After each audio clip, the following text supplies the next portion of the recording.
വിലങ്ങളത്തെ മാമ്പഴപ്പുളിശ്ശേരി പറയാം. അതിന്റെ പ്രത്യേകത എന്താണെന്ന് വെച്ചാൽ ആദ്യം തന്നെ മാങ്ങ കുറച്ച് ഒത്തിരി വെള്ളം ഒഴിച്ചിട്ട് ഒന്ന് തിളപ്പിക്കും. പഴുത്ത മാങ്ങ അങ്ങനെ തൊലി കളഞ്ഞിട്ടിട്ട് ഇത്തിരി വെള്ളം ഒഴിച്ചിട്ട് ഒന്ന് തിളപ്പിക്കും. ഒന്ന് നന്നായിട്ടൊന്ന് തിളയ്ക്കുമ്പോൾ ചെറിയ വേവ് പോലെ അതിനകത്ത് വരും. അതിനകത്തേക്ക് നല്ലപോലെ ശർക്കരപ്പാനി കൊണ്ടൊഴിക്കും.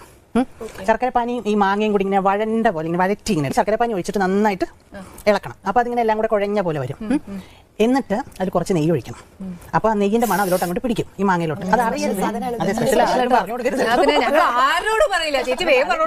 അങ്ങനെ അതിൽ നെയ്യ് ഒഴിച്ചിട്ട് ഒന്ന് നന്നായിട്ട് വഴറ്റുക. എന്നിട്ട് അതിലേക്ക് വേണം നമ്മൾ കുറച്ച് തേങ്ങ, ഒരു പിടി തേങ്ങ, 4 മാങ്ങയുള്ളെങ്കിൽ ഒരു പിടി തേങ്ങ, കുറച്ച് തൈര്, കുറച്ച് മഞ്ഞൾപ്പൊടി, കുറച്ച് മുളക് പൊടി, ഇത്രയും മാത്രം. ചുമ്മാ ഉള്ളി ഇഞ്ചി ഒന്നും കൊണ്ടിടരുത്. ഇത്രയേ ഉള്ളൂ, കഴിഞ്ഞ കോമ്പിനേഷൻ. ഇത് നന്നായിട്ട് അരയ്ക്കുക, കുറുക്കി വെച്ചിട്ട് അതിനകത്തോട്ട് ഒഴിക്കുക. എന്നിട്ട് പ്രത്യേകം ശ്രദ്ധിക്കേണ്ടത് കടുക്, മുളക്, ഉലുവ നെയ്യിൽ തന്നെ വറക്കണം, വെളിച്ചെണ്ണയിലൊന്നും വറക്കരുത്. വെളിച്ചെണ്ണ മണ്ണായിരിക്കും ഒരു പാത്രത്തിൽ ഇങ്ങനെ കുറുകിയ പോലെ, അതിന് കട്ടിക്ക് അങ്ങനെ പുഴുക്ക് പോലെ ആക്കരുത്, ഒത്തിരി ലൂസായിട്ട്. അതാണ് ശരിയായിട്ടുള്ള മാമ്പഴപ്പുളിശ്ശേരി. അവസാനം ആർക്കും വേണ്ടാത്ത കരിവേപ്പില.